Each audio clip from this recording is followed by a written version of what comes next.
আগ্রাসনের প্রতিবাদে রাজারবাগ থেকে প্রেস ক্লাব অভিমুখে রোড মার্চ করছে পুলিশের সাবেক কর্মকর্তারা। এ নিয়ে বিস্তারিত জানাতে সরাসরি যুক্ত হচ্ছেন সহকর্মী শাহাদাত নিশাদ। শাহাদাত নিশাদ, কি বলছেন তারা?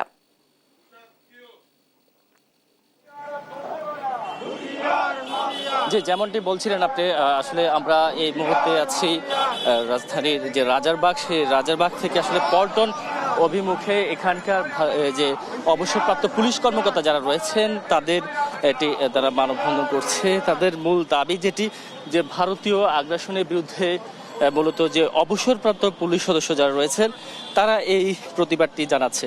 অর্থাৎ তাদের এখান থেকে যে মূল বার্তা সেটি হচ্ছে যে ভারতীয় আগ্রাসনের বিরুদ্ধে যেন ভারত বাংলাদেশের বিরুদ্ধে যে ষড়যন্ত্রগুলো করছে সেগুলোর প্রতিবাদে মূলত তাদের এই পথযাত্রা। আমরা একটু কয়েকজনের সঙ্গে কথা বলার চেষ্টা করব।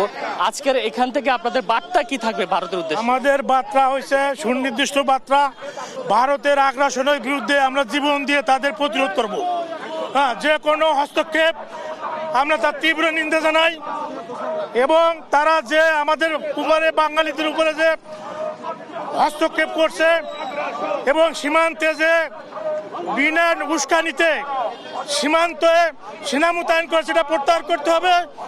তা না হইলে আমরা আমাদের জীবন দিয়ে আমরা তার প্রতিরোধ করে তুলবো ইনশাল্লাহ। জি, যেমনটা আসলে তারা জানাচ্ছেন, এখানে অবসরপ্রাপ্ত যে পুলিশ কর্মকর্তারা তারা মূলত সীমান্ত হত্যা সহ যে বাংলাদেশের বিরুদ্ধে যে ভারতীয় ষড়যন্ত্র, সেই ষড়যন্ত্রের প্রতিবাদে মূলত তাদের এই পথযাত্রাটি এটি যে আয়োজন করেছে যে অবসরপ্রাপ্ত পুলিশ অফিসার্স কল্যাণ সমিতি।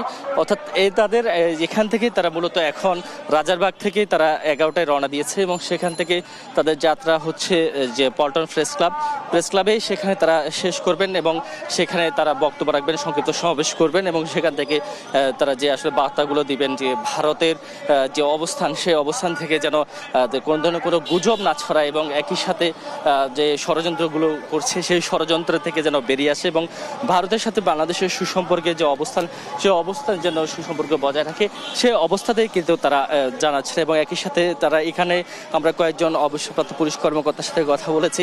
তারা আমাদেরকে যে বিষয়টি জানিয়েছেন, বর্তমানে যে অন্তর্বর্তীকালীন সরকার রয়েছে তাদের নেতৃত্বে কিন্তু যে বিভিন্ন ধর্মনিরপেক্ষতার অবস্থা কিন্তু সে অবস্থানে বজায় রয়েছে এবং একই সাথে এখানে হিন্দু সনাতন ধর্মাবলম্বী যারা আছে তাদের যে কোনো উৎসব যে সব কিছুতে কিন্তু এক ধরনের সহযোগিতা কিন্তু আগের চাইতে অনেক তুলনায় বাড়িয়েছে এবং একই সাথে এখন পর্যন্ত কিন্তু কোনো ধরনের সনাতন ধর্মাবলম্বীদের উপর অত্যাচারের কোনো ঘটনা কিন্তু বাংলাদেশে ঘটেনি, কিন্তু ভারতীয় মিডিয়াগুলোতে সে বিষয়টি আসলে সবচেয়ে বেশি গুজব ছড়ানো হচ্ছে।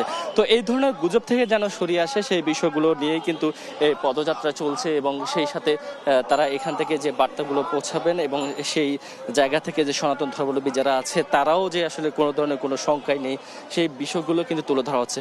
একই সাথে সীমান্ত হত্যা বড় একটি ঘটনা, এর আগেও দেখেছি কয়েকটি সীমান্ত হত্যার ঘটনা কিন্তু বাংলাদেশে ঘটেছে, কিন্তু এখন পর্যন্ত সীমান্ত হত্যা নিয়ে কোনো ধরনের কোনো বিচার কার্যক্রম দেখা যায়নি। তো কিছুদিনের আগেও কিন্তু সীমান্ত হত্যার ঘটনা ঘটেছে এবং সে জায়গা থেকে আমরা যদি একটু জানিয়ে রাখি, সীমান্ত হত্যার কোনো বিচার সেগুলো যেন করা হয় এবং এই যে ধরনের ভারতীয় বাংলাদেশের দূতাবাসে যে হামলা ঘটনা ঘটেছে সেটিরও যেন আসলে সুষ্ঠু তদন্ত করা হয় এবং একই সাথে এই ধরনের কোনো ধরনের যে সহিংসতার থেকে যেন দূরে থাকে সে বিষয়গুলো কিন্তু এখানে জানাবেন বলে আমাদেরকে জানিয়েছেন।